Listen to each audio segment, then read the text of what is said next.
All right, everybody. This is just genuinely hilarious. How many of you guys are familiar with Mike Lindell, the MyPillow guy? I assume you've seen those dumb, like, ads on TV where it's like, oh my god, it's the best pillow in the world. It will enhance your sleep 1,000,000 times over. It's amazing. It's awesome. It's the best. It's a revolutionary pillow. Reinventing the pillow. Right? Like, it's just really over-the-top, over-promises for a fucking pillow. Like, it's gonna change your life in every way.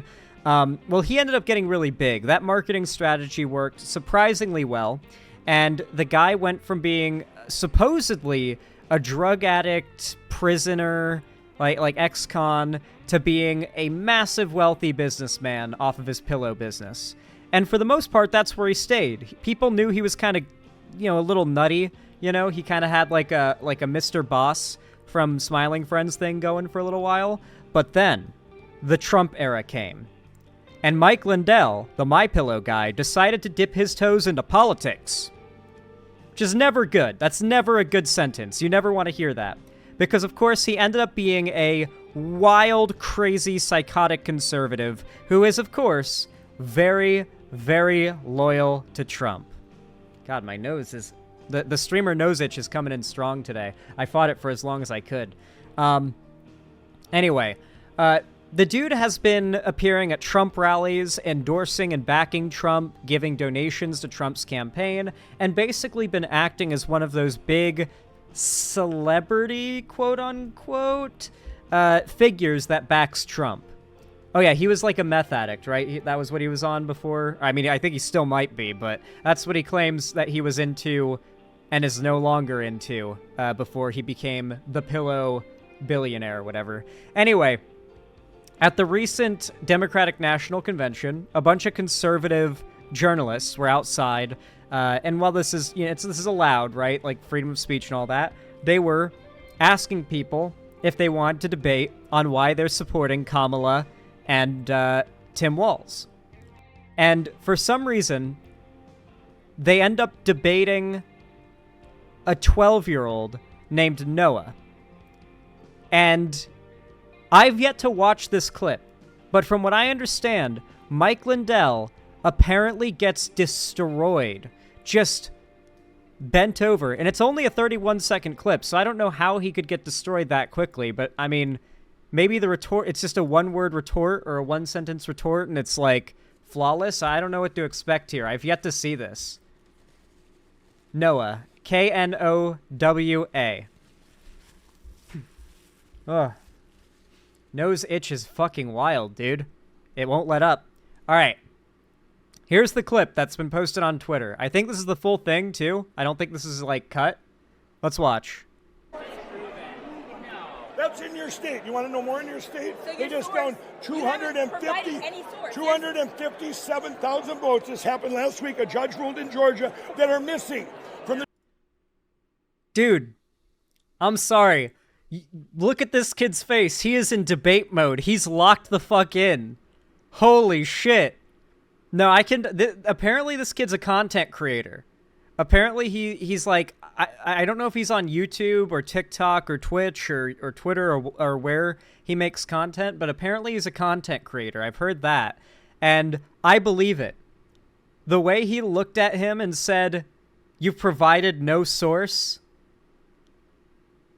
He is an up-and-coming debater. For sure. For sure. The 2020 election. Yeah. So this just came out. You're behind. You shouldn't... So your source is Trust Me, bro?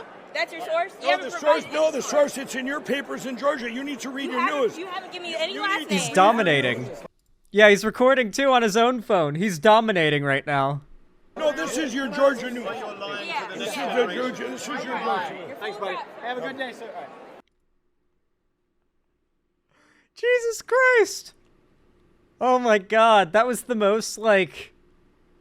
That was the most, oh, no, call an ambulance, but not for me moment ever. Like, they gang up on this kid, and the kid pulls out a fucking phone and starts recording, and they're like, what's about to happen? And then that happens. God damn. That kid is like at least 12? Yeah, he's apparently 12. Oh my god. There's, an article that goes into this as well. That goes into the background here. MyPillow's CEO loses fight with 12-year-old child at the DNC. I mean, it wasn't a fight, it was a debate. MyPillow guy Mike Lindell decided to go undercover at the Democratic National Convention only to end up in the saddest fight ever. And undercover Mike Lindell is running around the Democratic National Convention arguing with Democrats. Like other right-wingers, including Matt Walsh, the MyPillow CEO has found his way into the DNC. I'm going to resume the music. Into the DNC, sporting a disguise. Shaving off his legendary mustache, he announced he did so in order to go undercover at the DNC and deliver thank you for the ad pop-up, frank speech viewers undercover footage, referring to this to his conservative news website. Instead, all he did was fight a child. On Wednesday, the disgraced CEO was spotted fighting with a 12-year-old content creator, Noah DeBrasco. Taking questions from the Democratic influencer, Lindell refused to cite sources for his election denial claims. Quote, "They just found 257,000 votes that are missing from the 2020 election," Lindell shouted at the child. "So your sources trust me, bro," Noah shot back. "All right, you're full of crap." Me and Harry Cook and Mike Lindell. He tweeted. He was on Twitter. So he's definitely got a Twitter account. That's great. I love that. That's a good selfie and tweet. Good tweet. Thumbs up. Lindell was not the only Republican weirdo to get schooled by Noah. Charlie Kirk, who also somehow got into the convention, was also caught on video embarrassing himself. "Why did you say that the civil rights bill should be overturned?" the teenager asked, the conservative infiltrator. I didn't say that, said Kirk. I said it was a mistake. Hold on, I want to see this video. I didn't know about this. Hold on, what? There's more? I didn't realize he also went after Charlie Kirk. Did you like my Charlie Kirk impression? What? I didn't say that. Totally sounds like him. Okay. Dude, he is in legendary gear right now. I have a question. Okay, what's your question? Why did you say that the civil rights bill should be overturned? Well, I didn't say that. I said it was a mistake. Why? That's crazy. Now you gotta figure it out. I wouldn't be here. That's trouble. Who's that? I have a question. Okay, Dude, this kid is great. God damn. Yeah. And it's so top tier too, because if any of these conservative, like, I feel like he should really push harder, you know? Like, just really, like, insult the fuck out of them. Because if any of them dare to, like, even raise their hand at a kid, they're done. Like, they're done. You know? And they wouldn't do it. They know they'd be done, so they wouldn't do it. He could just go so much harder if he wanted to. And they couldn't do shit, because he's a kid. He's got, like, an invincibility shield. And if they did do something, they're done. It's over for them. Oh, my God. The ultimate weapon. Be child and own conservatives. They can't do anything about it. And they look extra dumb.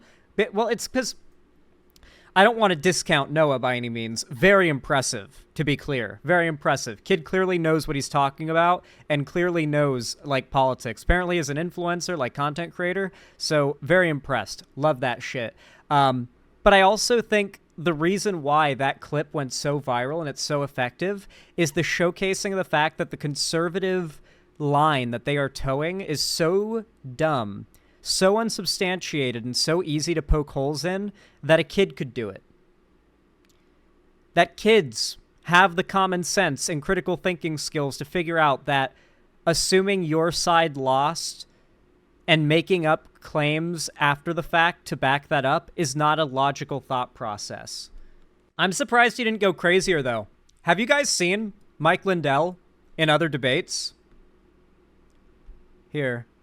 I debated Mike Lindell. There was a video that I covered a while ago where a YouTuber debated Mike Lindell outside of a Trump rally, and the dude was unhinged. Yeah, here it is. Adam Mockler.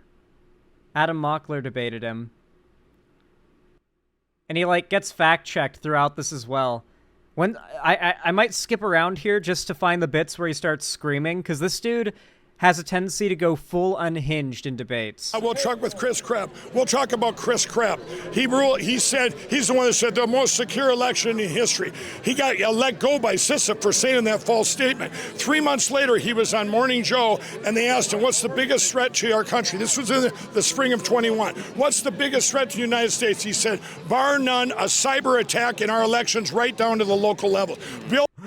Mike Lindell is such a dyed-in-the-wool Trump sycophant that every word he says is a lie. And so you get to do this fun thing with Mike Lindell where you can just call out anything he said and call it out for being a lie. And that's also why it's so fun and why that was so effective to go after him, because he's made so many claims like this that you can just easily fact-check here. You know, we're just like, oh, nope, false, false, false. Like with the fact-checking pop-ups every time he makes a claim. He's that much of a liar. He's not even talking fast, and yet he's stumbling over his words like he is. Yeah, I don't even have this sped up. Bill Barr, crooked Bill Barr, what he did in the spring of 21, if you remember correctly, or not, actually it was in the winter. It was Who was Bill Barr appointed by, though? I mean, it doesn't matter who appointed him. Because you say Donald Trump picks the best people, but then everyone Who said Donald Trump picks the best? Donald Trump said that himself. He said it himself. I picked the best people. I'm a businessman. Bill Barr told people to stand down in Pennsylvania. Stand down. Do you like your country? I love my country. You are the problem. I'm a patriot. Open your eyes. That's why you've told 4 lies on this show already. I'm the one lying, man. You just said that the judges ruled that there was no evidence of fraud. They were shot down on evidentiary reasons. Half of them were. Show me one case based on merit. Nobody looked at the machine. There's a case in Georgia where... Let me just tell you. That's right. This is why he will never go to the DNC like that again, because he won't have a crowd of people that support Trump there to start yelling over, like, in support of him to make it look like he's winning. Because at the end of the day, internet politics, more often than not, is kind of a popularity contest. And unfortunately, the internet has leaked into the world of politics a lot as well, like in the real world when it comes to the Trump era and the Trump sphere. A lot of culture war stuff that originates online. And so the idea that, like, there are people chanting for one side and not the other is all a lot of these very lowest common denominator type people need to be like, oh yeah, I'm on board. I'm on this side, you know? It's like, okay, you just want to be, like, part of a popular group, you know? That's what a lot of these people are like. Not all of them, but a good amount of people on the Trump side, they want to be part of a popular club. They want to be on the winning side. Let me just tell you. It's a free country, guys. Yeah, let me just tell you. The Georgia judge, Obama appointed. How do you explain right in front of him? Hey, would you let me talk to him, please?